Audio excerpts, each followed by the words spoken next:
جو بھی لوگ نبی صلی اللہ علیہ وسلم کے ارد گرد تھے سب عظیم لوگ بن گئے. سارے ان کے صحابہ اس شروع میں تو عظیم نہیں تھے, ان کو دیکھ دیکھ کے لیڈر بن گئے سب. یہ دنیا کی تاریخ, اور مجھے افسوس سے یہ کہنا پڑتا ہے کہ ہمارا یہ نہیں پڑھایا جاتا, اور انشاءاللہ یہ ہمارے دور میں ہم اپنے تعلیم کا نظام ٹھیک کریں گے کہ بچے بچے کو پتا ہو, ہر بچے کو پتا ہو کہ وہ انہوں نے کس طرح ایک معاشرے کو تبدیل کیا. اور وہ سارا معاشرہ جن کو عرب تھے ریگستان میں رہنے والے, دو سپر پاورز, ایک طرف رومن ایمپائر دوسری طرف پرشین ایمپائر, ان کی تو حیثیت ہی کوئی نہیں تھی. دیکھتے دیکھتے یہ لوگ, اور دیکھتے دیکھتے بھی آج کل کی دنیا میں تو دنیا تیز چلتی ہے, اس زمانے میں تو اونٹ پہ سفر ہوتا تھا. آپ یہ سوچیں کہ یہ ایک معجزہ ہے کہ ان کے نبی صلی اللہ علیہ وسلم کے دنیا سے پردہ کرنے کے بعد 6 سالوں کے اندر دونوں سپر پاورز گھٹنے ٹیک گئی, وہ ان عربوں کے اوپر جن کی حیثیت ہی کوئی نہیں تھی. تو اس کو ہم نے اسٹڈی کرنا ہے اور اپنے نوجوانوں کو بتانا ہے, بچوں کو بتانا ہے, اسکولوں میں بتانا ہے. یہ فینومینا کو اسٹڈی کریں. یہ ہم اس کو نہیں اسٹڈی کرتے, ہم اس کو صرف جمعے کے خطبے میں ہم سن لیتے ہیں. یہ ہمارے بچوں کو نہیں پتا اس چیز کا. یہ تاریخ کا حصہ ہے. ہمارے نبی صلی اللہ علیہ وسلم کی زندگی تاریخ کا حصہ ہے. ہمیں پتہ ہے کب پیدا ہوئے, کب ہجرت کی, ہمیں سب پتہ ہے کب جنگ بدر تھی, احد, خندق, یہ سب یہ تاریخ کا حصہ ہے. کوئی اور پیغمبر کی زندگی تاریخ کا حصہ اس طرح نہیں ہے. اس لیے ہم اسٹڈی کر سکتے ہیں. اور اس کو جب میں یہ کہتا ہوں کہ ہماری یونیورسٹیز میں ریسرچ ہونی چاہیے, اس کے اوپر باقاعدہ بتانا چاہیے, اس کو سمجھنا چاہیے فینومینا کیا تھا. یہ تاریخ کا حصہ ہے کہ وہ جو مدینہ کی ریاست تھی اس کے اوپر 1000 سال تک مسلمان دنیا کی سب سے عظیم قوم بنے رہے. 700 سال تک سارے دنیا کے ٹاپ سائنٹسٹ مسلمان تھے. یہ تاریخ کا حصہ ہے. یہ ہمارے بچوں کو نہیں پتا. ہم آج موبائل فون آ گیا ہے, بہت بڑا چیلنج آ گیا ہمارے معاشرے پہ. جس طرح کی چیزیں موبائل فون سے آ رہی ہیں, اگر ہم نے اپنے بچوں کو نہ بتایا کہ ہم کیا ہیں, مسلمان کیا ہے, صرف یہ نہیں کہ ہم گھروں میں پیدا ہو گئے تو ہم مسلمان ہیں.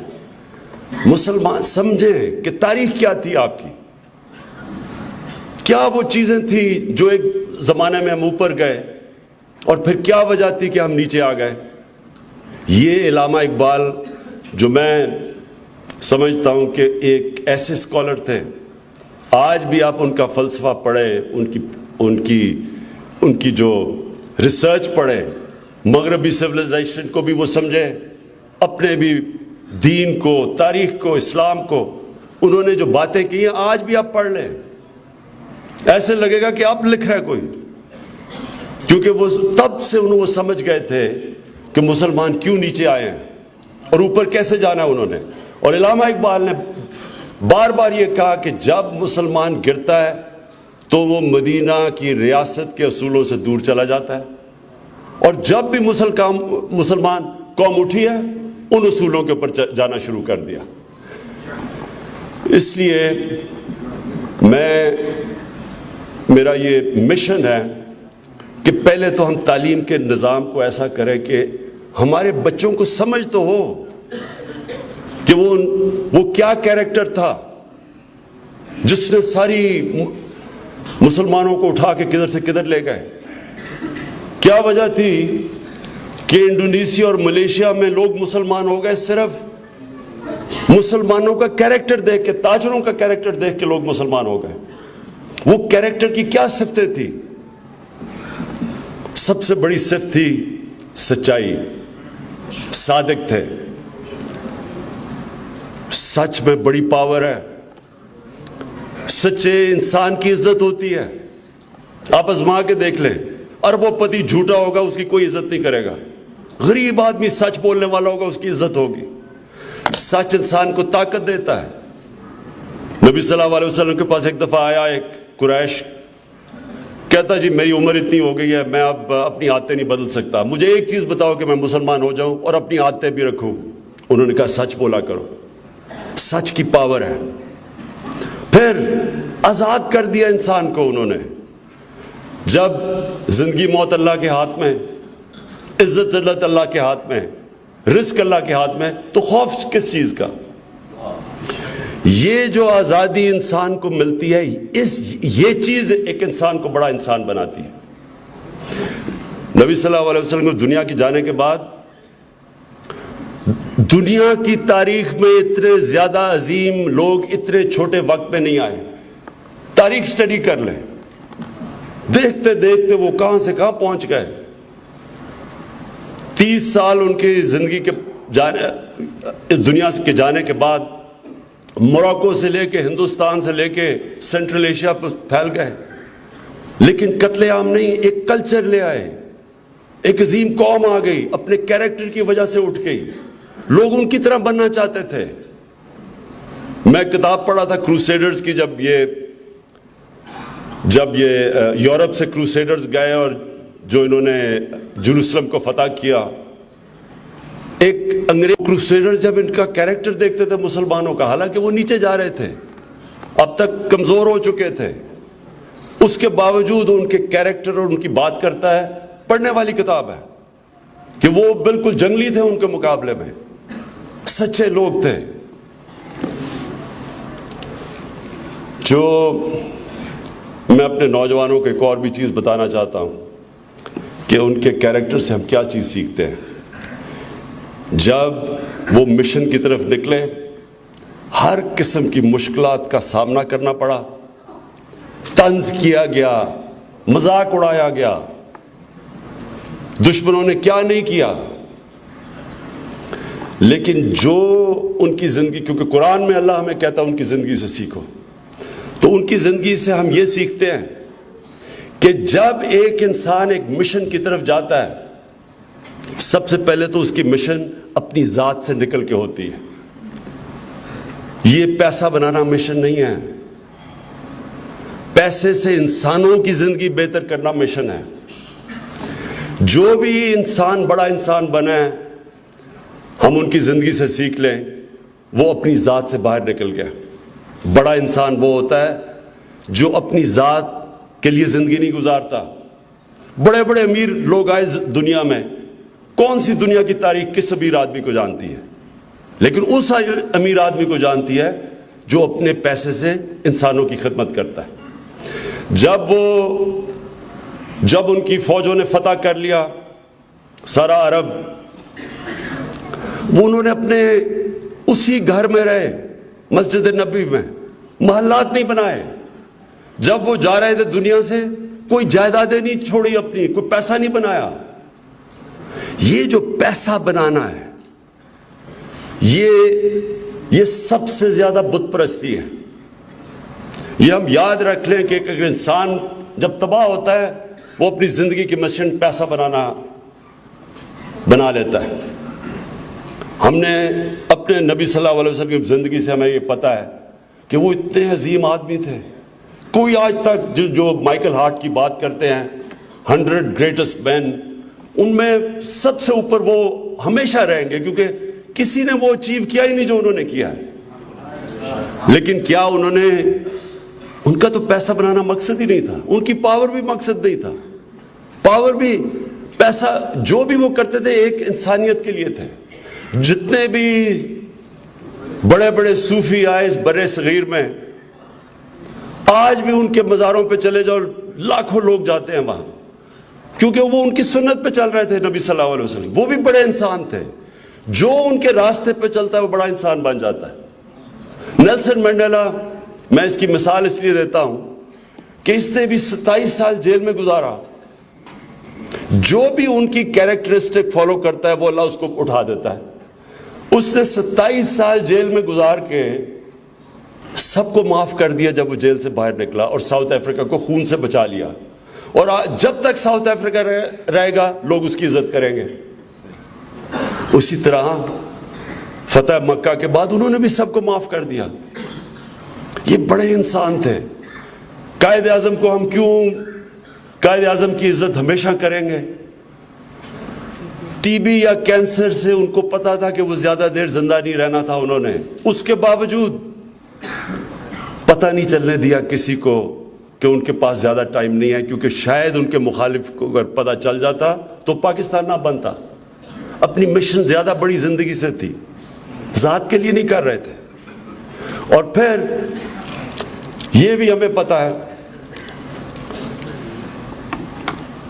کہ وہ انصاف کرتے تھے. یہ جو بھی انہوں نے بات کی ہاشمی بیگم نے, کہ انہوں نے کہا کہ میری بیٹی بھی اگر وہ جرم کرے گی تو اس کو بھی سزا ملے گی. مطلب یہ ہے کہ ان میں رحم بھی تھا اور انصاف بھی کرنا تھا, یعنی کہ جرم کو وہ معاف نہیں کرتے تھے تاکہ معاشرہ اٹھتا تب ہے جب سزا اور جزا ہو معاشرے میں. اور وہی مدینہ کی ریاست تھی. کیا بڑی چیز تھی فلاحی ریاست. جو بھی ہمارے اعلی حضرت کے ہاشمی صاحب نے جو باتیں کی, انہوں نے کہا کہ بنیادی ضروریات اسٹیٹ ریاست کی ذمہ داری انسانوں کی پوری کرنے, اس کے بعد لوگوں کو انصاف دے کے آزاد کرو. جو انصاف ہے وہ انسانوں کو آزاد کر دیتا ہے. یہ جو ناانصافی ہے, یہ ایک ملک کے اندر سب سے بڑا جو ظلم ناانصافی کا ہے, میرٹ ختم ہو جاتی ہے معاشرے سے. معاشرے میں میرٹ ختم ہوئی, معاشرہ کبھی اوپر مقابلہ دنیا کا کر ہی نہیں سکتا. جو مدینہ کی ریاست میں جو اتنے بڑے عظیم لوگ اٹھے تھے, وہ کوئی اپنے خاندان تو بڑے بڑے نہیں تھے. وہ جو لوگ اٹھے وہ میرٹ کے اوپر. آپ وہی جو ایک کتاب بڑی زبردست ہے کہ جب یہ ایک دم دنیا میں پھیلے تو آپ کو پتہ چلے گا سب سے بڑی چیز میرٹ تھی. وہاں جو اچھا کام کرتا تھا وہ اوپر آ جاتا تھا. یہ ہے مدینہ کی ریاست جو اٹھی, میرٹ, انصاف. پھر تعلیم کے اوپر زور دیا. جو ابھی بابر وان کہہ رہے تھے کہ جنگ بدر کے بعد انہوں نے ایجوکیشن ایمرجنسی زور ڈالا تعلیم کے اوپر. اس لیے تو نہیں 700 سال تک سب سے جو ٹاپ سائنٹسٹ تھے مسلمان تھے. تو میرا یہ ایمان ہے کہ یہ پاکستان اٹھے گا جب انشاءاللہ ہم ان اصولوں کے اوپر اپنے ملک کو لاتے رہیں گے. کئی میرے لوگ بار بار مجھے کہتے ہیں کہ کدھر ہے جی یہ نیا پاکستان, کدھر ہے مدینہ کی ریاست. میں ان کو یہ سمجھاتا ہوں کہ وہ پہلے دن نہیں بن گئی تھی.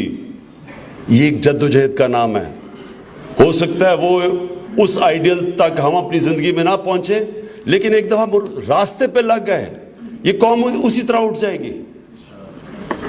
ہم جب نماز میں اللہ سے مانگتے ہیں کہ اللہ ان کے راستے پہ لگا جن کو تو نے نعمتیں بخشی, راستے پہ لگا, ہم اس راستے پہ لگتے ہیں. باقی تو کامیابی اللہ نے دینی ہوتی ہے. عزت اور کامیابی دینے والا تو اللہ ہے. ہمارا کام ہے اس راستے پہ لگ کے جد و جہد کرنا. اس میں مشکلات آئیں گی. ہمارے سامنے ایک بڑا مافیاز بیٹھے ہوئے ہیں جو ایک کرپٹ نظام سے مال بنا کے تکڑے لوگ بیٹھے ہوئے ہیں, میڈیا میں بیٹھے ہیں, سیاست میں, بیوروکریسی میں. ہمارا کام ہے جد و جہد کر کے ان کو شکست دینا اور ان کو شکست دے کے اس ملک کا پوٹینشل ریلیز کرنا. مجھے کہتے ہیں لوگ عمران صاحب آپ میں رحم نہیں ہے. میں یہ بڑی جگہ سنتا ہوں, کیا رحم نہیں ہے جی؟ کہ جن لوگوں نے اس ملک کو کنگال کر کے مقروض کر دیا ان کو معاف کر دیں. میرا کام ان کو معاف کرنا نہیں ہے. میرے پیسے نہیں انہوں نے چوری کیے, قوم کے پیسے چوری کیے ہیں. یا لوگ غربت میں پھنسے ہوئے ہیں, لوگ مہنگائی میں پھنسے ہوئے ہیں کیونکہ لوگوں کا پیسہ چوری کر لیا. نبی صلی اللہ علیہ وسلم نے عبرتناک سزائیں دی تھیں جو کرپشن کرتے تھے. وہ بھی معاف کر سکتے تھے, وہ تو رحمت العالمین تھے. انہوں نے تو اپنی کہا کہ میری بیٹی کو بھی میں معاف نہیں کروں گا. کہنے کا مطلب یہ ہے کہ رحم ہوتا ہے کمزور طبقے کے لیے, غریب طبقے کے لیے, جو بیچارہ پسا ہوا طبقہ ہے, معذور ہیں, جو یتیم ہیں. جو بیوہ ہیں، رحم تو ان کے لیے ہوتا ہے. بڑے بڑے ڈاکوؤں کو کون رحم کرتا ہے؟ بات تو معاشرہ اپنا تباہ کر دیں گے. رحم کر کر کے تو این آر او دے کے تو معاشرے کا بیڑا غرق کیا ہم نے.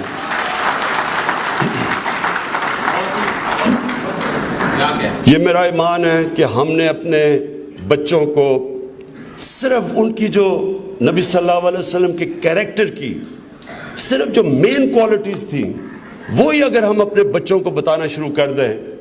دیکھیں مدینہ کی ریاست دو طرح اٹھی تھی. ایک مدینہ کی ریاست میں اصول بنائے گئے تھے، دوسری طرف نبی صلی اللہ علیہ وسلم نے انسانوں کے کیریکٹر اٹھائے تھے. تو انسان ہی تو ریاست بناتے ہیں. تو ہمیں بھی اپنے آپ کو، جو اللہ قرآن میں کہتا ہے میں کبھی کسی قوم کی حالت نہیں بدلتا جب تک وہ قوم خود اپنی حالت بدلنے کی کوشش نہ کرے، انسانوں کو بھی اپنے آپ کو بدلنا ہے. ہم نے ایک سچائی کی طرف جانا ہے، سچی قوم بننا ہے. سچ بولنے کے لیے طاقت چاہیے، اور پھر سچ ہی آپ کو طاقت دے دیتا ہے، کیونکہ اللہ الحق ہے. اللہ آپ کے ساتھ کھڑا ہو جاتا ہے. سچائی. پھر ہمیں اپنے آپ کو سوچنا ہے، اپنے اندر رحم پیدا کرنا ہے. یہ جو کمزور طبقہ ہے یہ ہم سب کی ذمہ داری ہے.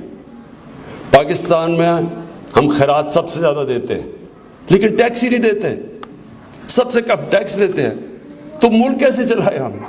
لوگوں کو تعلیم دینی ہے، ہسپتال بنانے ہیں، لیکن دنیا میں سب سے کم ٹیکس دیتے ہیں ہم یہاں. اس لیے ہمیں بھی ذمہ داری لینی ہے. میں تو کوشش کروں گا اور انشاءاللہ آپ کو ثابت کر کے دکھاؤں گا کہ یہ جو مدینہ کے ریاست کے اصول ہے انشاءاللہ میں آپ کو وہ پاکستان میں لے کے آتا رہوں گا. جیسے جیسے وقت گزرے گا میں لاتا رہوں گا. لیکن میں اپنی قوم سے بھی کہتا ہوں کہ آپ کی بھی ذمہ داری ہے. آپ نے بھی اپنے آپ کو تبدیل کرنا ہے. اس رشوت آپ دیتے رہیں گے، ٹیکس آپ نہیں دیں گے، یہ نہ سمجھیں کہ آپ عظیم قوم بنیں گے. اس لیے ہم دونوں کی، ریاست کی اپنی ذمہ داری، انسانوں کی اپنی ذمہ داری، اور علماء سے آخر میں یہ کہنا چاہتا ہوں کہ آپ کی یہ ذمہ داری ہے. ہمارے پاس منسٹری ہے ریلیجس افیئرز، قادری صاحب ہیں. آپ نے ہمیں گائیڈ کرنا ہے. میں تو عالم نہیں ہوں، عالم تو آپ ہیں، یہاں بیٹھے ہوئے ہیں، ادھر ہیں. ہم مسلسل، اور عالم کا بہت بڑا درجہ ہے اسلام میں کہ آپ تاریخ اسلام کی پڑھیں. ایک عالم چلتا تھا، موروکو سے شروع ہوتا تھا، جدھر بھی مسلمان کی ریاست تھی، جب پتہ چلتا تھا عالم میں، اس کے یہ سارے دروازے کھل جاتے تھے، اس کو اچھے اچھے گھروں میں ٹھہراتے تھے، اس کے وظیفے لگ جاتے تھے. جو بڑے بڑے مسلمان کی تاریخ میں بڑے بڑے، میں اب کیا کہوں، قاتل، جس طرح تیمور تھا، بڑے بڑے، اس نے انسانیت کا بڑا قتل کیا. لیکن وہ جب بھی کسی شہر پہ پہنچتا تھا پہلے پوچھتا تھا یہ عالم کون سے ہیں. عالم کو کہتا تھا ان کو باہر آ جاؤ، پھر وہ ساروں کو قتل کر دیتا تھا. تو عالم کا بڑا درجہ اسلام میں،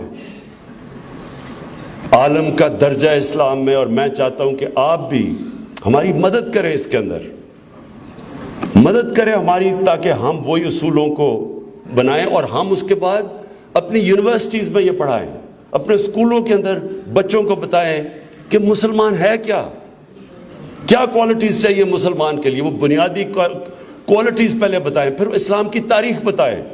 انشاءاللہ ہم یہ بھی کر رہے ہیں کہ ترکی اور ملیشیا کے ساتھ مل کے ہم نے فیصلہ کیا، پریزیڈنٹ اردوغان، مہاتر محمد ملیشیا اور ہم نے فیصلہ کیا ہے کہ ہم اب اسلام کی تاریخ کو ہم ان کی فلمیں بنائیں گے تاکہ ہمارے بچوں کو پتہ چلے کہ خالد بن ولید کون تھا. ہمارے بچوں کو نہیں پتہ، ان کو وہ ان کے مغرب میں جو بھی فلموں میں آتے ہیں ان کو پتہ، ہمارے ہیروز کا نہیں پتہ. اس لیے ہم نے اپنا کلچر بتانا ہے. کیا تھا ایک وقت پہ جب عروج پہ مسلمان گئے تو وہ کیا تھے، کیا ان کے اندر صفتیں تھیں، اور ہم نیچے آئے ہیں تو کیا ہیں. اور جو ہم اب مغرب کو دیکھتے ہیں، آپ یاد رکھیں کہ مغرب کی عروج میں وہ بہت زیادہ کوالٹیز ہیں جو مدینہ کی ریاست کی ہیں. آج آپ اسکینڈینیویا چلے جائیں، آپ وہاں دیکھیں گے کہ جو فلاحی ریاست اسکینڈینیویا میں ہے مسلمان دنیا میں ویسی نہیں ہے. جو انصاف ہے وہاں ہمارے ملکوں میں نہیں، جو رحم ہے، جو ان کی عدالتوں انصاف دیتی ہیں. یہاں طاقتور کے لیے ایک قانون ہے، کمزور کے لیے دوسرا ہے. وہاں نہیں ہے. اس لیے جو بھی ان اصولوں پہ چلے گا, چاہے وہ کافر ہو, جو بھی ہو, اس نے اوپر چلے جانا ہے. اور ہم وہ جو کھو بیٹھے ہیں, ہم نے اب چیزیں واپس لا کے آ دی.